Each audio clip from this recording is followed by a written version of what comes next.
Hello student, स्वागत है आपका विक्रम एकेडमी के यूट्यूब चैनल पर। आज हम 12th स्टैंडर्ड का इकोनॉमिक्स सब्जेक्ट सीखने जा रहे हैं। टॉपिक है फॉर्म्स ऑफ मार्केट और इसमें कुछ कंसेप्ट हमने ऑलरेडी स्टडी किए हैं। आज हम क्या सीखने वाले हैं? आज हम सीखेंगे price determination under perfect competition. तो कैसे प्राइस डिसाइड होता है परफेक्ट कंपटीशन में, ये यहाँ से हमें जानना है। ओके, प्राइस कैसे डिटरमाइन होगा। So interaction of demand and supply determine price. तो प्राइस डिटरमाइन करते हैं इंटरैक्शन डिमांड एंड सप्लाई की वजह से, और ये परफेक्ट कंपटीशन में होगा कमोडिटी का प्राइस डिसाइड होने के लिए, जिससे हम बोलेंगे equilibrium price. Because of interaction of demand and supply price determine होगी, जिसे हमें इक्विलिब्रियम प्राइस बोलना है। मार्शल जो थे इकोनॉमिस्ट, उन्होंने कंपेयर किया ये प्रोसेस प्राइस का, प्राइस डिटर्मिनेशन के लिए, cutting of cloth with the pair of scissors. Just as both the blades of scissors are required to cut the cloth, क्योंकि दोनों ब्लेड्स ज़रूरी है सीजर्स के क्लॉथ कट करने के लिए। Both the forces of demand and supply, तो दोनों जो ब्लेड्स है तो डिमांड एंड सप्लाई की तरह है। सो दोनों भी ज़रूरी है अगर इक्विलिब्रियम प्राइस डिसाइड करनी है। और ये कैसे, तो नीचे आपको टेबल दिया है, सप्लाई शेड्यूल दिया है, डिमांड सप्लाई शेड्यूल, तो हम देखेंगे वो। चलो कॉन्सेंट्रेट करो। पहले कॉलम में आपको दिया है प्राइस पर KG of apples in rupees, ठीक है। तब बाद में दिया है quantity demanded in KG, then quantity supply in KG and relationship between demand curve and supply curve. तो देखो, पहले जब 100 केजी प्राइस था, 100 रुपीज़ पर केजी प्राइस था, तो क्वांटिटी डिमांड थी 5000, बट सप्लाई कितने हो रहे थे? ओनली 1000, क्योंकि प्राइस कम थी तो डिमांड ज़्यादा हो रहा था, बट सप्लाई उतना हो नहीं रहा था। तो वहाँ पे डिमांड ज़्यादा था, तो demand curve is greater than supply curve. Price थोड़ी इंक्रीज़ हुई 200 पे, तो डिमांड थोड़ी कम हो गई, सप्लाई में थोड़ा इफेक्ट हुआ, 2000 थोड़ी सी इंक्रीज़ हो गई। तो डिमांड अब भी ज़्यादा ही है, तो demand curve is greater than supply curve. Price और बढ़ी 300, तो डिमांड थोड़ी और कम होगी, और सप्लाई पे इफेक्ट हो गया कि सप्लाई थोड़ी इक्वल हो गई। तो यहाँ पे demand and supply curve equal हो गया। देखो, जितना डिमांड है उतना ही सप्लाई है, तो 300 जब प्राइस हो गई तो ये प्राइस पे स्टेबल हो गया quantity demand and quantity supply. उतनी ही क्वांटिटी सप्लाई हो रही है जितनी क्वांटिटी डिमांड, यानी इक्वल हो गया। ये सिचुएशन पे डिमांड कर्व एंड सप्लाई को इंटरैक्ट हो गए, और इसीलिए ये 300 इक्विलिब्रियम प्राइस बनती है। जहाँ पे डिमांड एंड सप्लाई कर्व अगर इक्वल हो जाएंगे तो वहाँ पे प्राइस जो मिलेगी वो डिटरमाइन प्राइस होगी, और इसे इक्विलिब्रियम प्राइस हम बोलेंगे। और प्राइस अगर इंक्रीज हो गई 400, तो डिमांड और कम होगा, बट इसका असर सप्लाई पे गिरेगा कि सप्लाई ज़्यादा हमारे पास बैलेंस रहेगी, तो यहाँ पे डिमांड कम और सप्लाई ज़्यादा होगी, ठीक है। और प्राइस बढ़ा दी तो कस्टमर ने और डिमांड कम कर दी, तो उन्होंने 1000 ही केजी डिमांड की, तो हमारे पास सप्लाई और बैलेंस रह गया 5000, यहाँ पे भी डिमांड का कम है। तो यही एक्सप्लेनेशन अगेन हमें और नीचे देंगे पॉइंट्स में। तो चलो देखते हैं, रीड करेंगे। When price rise from 100 to 200, जब प्राइस राइज हुआ 100 से 200, quantity demand falls from 5000 to 4000, बराबर है। बट सप्लाई क्या हुआ? इंक्रीज हुआ ना, 1000 से 2000 KG. So this is because falls with the rise in price and supply rise with the rise in price, क्योंकि डिमांड क्या हो गया? राइज, प्राइस बढ़ने की वजह से कम हो गया, और सप्लाई बढ़ते प्राइस के साथ और बढ़ गया, क्योंकि ज़्यादा प्राइस पे जितना जाएगा उतना ही प्रॉफिट ज़्यादा होगा। सप्लायर को ये पता है, तो सप्लायर का नेचर अलग रहता है। ज़्यादा प्राइस पे, हायर प्राइस पे वो हायर सप्लाई करेगा, बट डिमांड का अपोजिट होता है, जितना हायर प्राइस उतना लोअर डिमांड रहता है। सो इनवर्स, डिमांड का रिलेशन प्राइस के साथ इनवर्स है, और सप्लाई का रिलेशन प्राइस के साथ डायरेक्ट है। सो ये स्टेज है यहाँ पे कि डिमांड ग्रेटर होगा सप्लाई से। When price rise to 300, जब प्राइस 300 हो गई, क्वांटिटी डिमांड और क्वांटिटी सप्लाइड इक्वल हो गया जो 3000 केजी था, और ये स्टेज जो है इसे इक्विलिब्रियम स्टेज कहेंगे, जहाँ पर डिमांड एंड सप्लाई इक्वल हो गए, D is equal to S S, और इसीलिए 300 ये बनेगी हमारी equilibrium price. When price further rise from 400 to 500, so demand और नीचे गिरेगी 2000 kg से 1000 kg तक, और सप्लाई बढ़ेगा और 4000 kg से 5000 kg तक। सो इससे सप्लाई और ज़्यादा हो जाएगा डिमांड से, इसीलिए सप्लाई का बिगड़ रहेगा than dt। The process of price determination is explain in the following figure. तो आगे हमें और डायग्राम्स दिए, ये हमें देखने हैं, ग्राफिकली रिप्रेजेंट किया है। तो आप देख सकते हो यहाँ पे graphically representation on y axis represents price in rupees पर kg, on x axis represent quantity demanded and quantity supplied in kg। जो टेबल में दिया था वही यहाँ पे 1000 kg, 2000, 3000, 4000, 5000 डिमांड और सप्लाई एक ही जगह पे, और प्राइस 100 से लेके 500 तक थी। अभी जब 1000 क्वांटिटी डिमांड हो रही है तो प्राइस था 500, 400 प्राइस होने पे 2000 डिमांड हो गया, 3000 पे इक्वल है देखो 300 प्राइस पे, 200 प्राइस पे डिमांड और कम हो गया, 100 प्राइस पे डिमांड सप्लाई कितना हो गया 5000। ओके, सो इस तरह से डिमांड एंड सप्लाई को यहाँ पे रिप्रेजेंट किया है।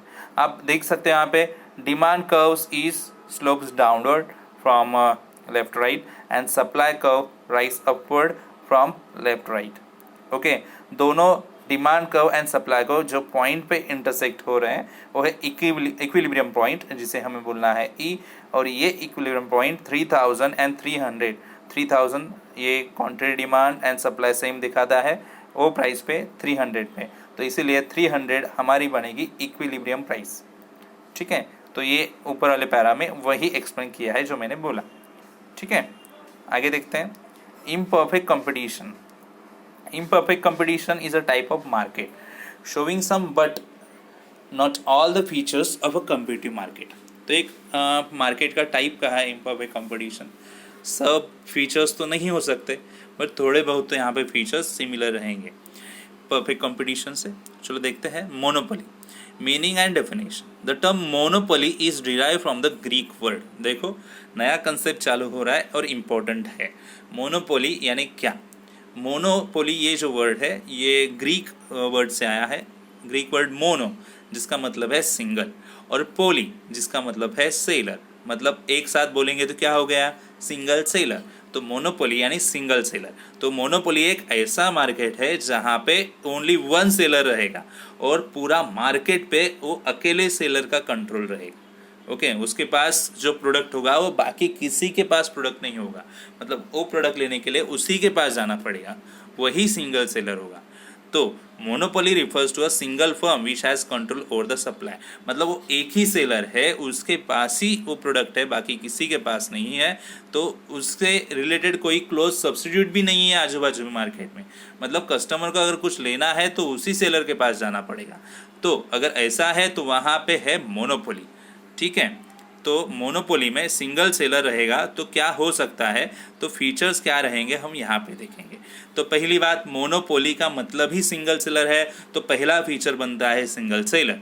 इन monopoly there is no competition as there is only one single producer और सेलर। एक ही सेलर है यानी उसे कंपटीशन है ही नहीं है मार्केट में, बट बायर्स बहुत सारे हैं, लार्ज नंबर ऑफ बायर्स जो उसके पास आ रहे हैं। नंबर 2, नो क्लोज सब्स्टिट्यूट, उसके प्रोडक्ट जैसा कोई भी सब्स्टिट्यूट उसके आजू बाजू में है ही नहीं है।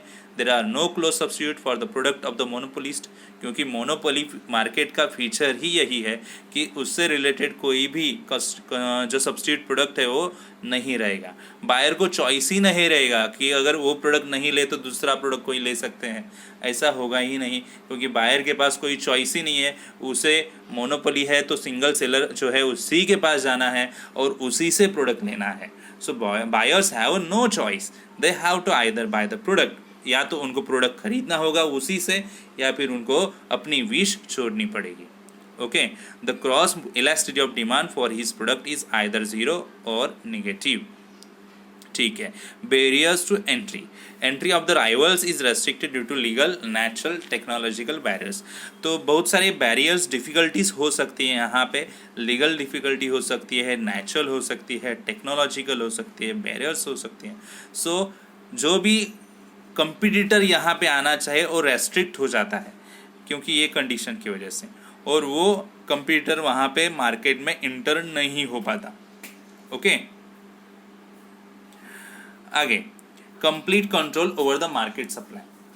तो एक सिंगल सेलर है तो उसका कंप्लीट कंट्रोल होगा ही मार्केट पे। The monopolist has complete hold over the market.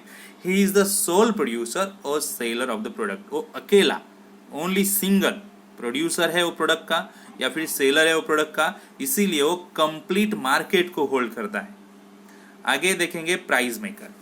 Monopolist can fix the price of his own product. अभी वो सिंगल सेलर है, उसके जैसा प्रोडक्ट जो वो बनाता है या फिर उसके पास जो प्रोडक्ट है वो किसी के पास नहीं है, तो प्रोडक्ट की प्राइस वो खुद डिसाइड करेगा, यानी वो प्राइस मेकर हो गया। ओके, तो वो प्राइस खुद डिसाइड करता है और उसी प्राइस को बेचेगा। कस्टमर के पास कोई चॉइस नहीं है तो उसे वो प्रोडक्ट लेना ही पड़ेगा। सो मोनोपोलिस्ट यहाँ पे प्राइस मेकर है। ठीक है, अभी price discrimination. Monopolist being a price maker, he can change different prices to different consumer for the same product. वो प्राइस मेकर है, यानी जैसे कस्टमर दिखेगा वैसी उसी तरह उसके प्राइस भी अलग अलग रहेंगे। उसने देखा कि रिच पर्सन आ रहा है, उसने पहचाना कि वो रिच है तो उसको हायर प्राइस बताएगा। ओके, जैसा मिडिल पर्सन रहेगा तो उसको प्राइस थोड़ा कम भी बोल सकता है। उसकी विश होगी किसी को कौन सा प्राइस बताना है, तो सेम प्रोडक्ट के लिए अलग अलग प्राइस भी बता सकता है अलग अलग कंज्यूमर्स के लिए। तो टाइम बेसिस पे बदलते जाएंगे, प्लेस रहेगा वैसे बदलते जाएंगे, बट वो प्राइस अलग अलग हो सकती है। Price discrimination is an important feature of monopoly market. तो इसीलिए मोनोपोली मार्केट का एक इम्पॉर्टेंट फीचर बन जाता है प्राइस डिस्क्रिमिनेशन। अलग अलग प्राइस रहेगी, अलग अलग टाइम पे, अलग अलग प्लेस पे और अलग अलग कंज्यूमर्स के। For example, students and senior citizens are provide railway tickets at concessional rates. जैसे नॉर्मल पर्सन के लिए जो रेट्स रहते हैं ट्रेन टिकट्स के, रेलवे टिकट्स के, स्टूडेंट्स के लिए या सीनियर सिटीजन्स के लिए वो कंसेशन में मिलते हैं। ठीक है, तो अलग अलग पर्सन्स के लिए अलग अलग प्राइस ऐसे कहा है।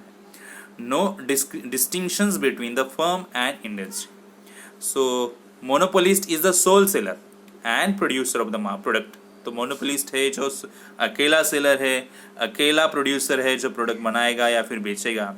सो monopoly firm itself is an industry. तो अकेला पर्सन एक इंडस्ट्री की तरह हो गया, क्योंकि उसी के पास सब कंज्यूमर जाएंगे, उसी के पास पूरा मार्केट इकट्ठा होगा और कोई कंपटीटर उसके सामने है ही नहीं है। तो मोनोपोली जहाँ होगी वहीं पे इंडस्ट्री होगी, ऐसे कहा है।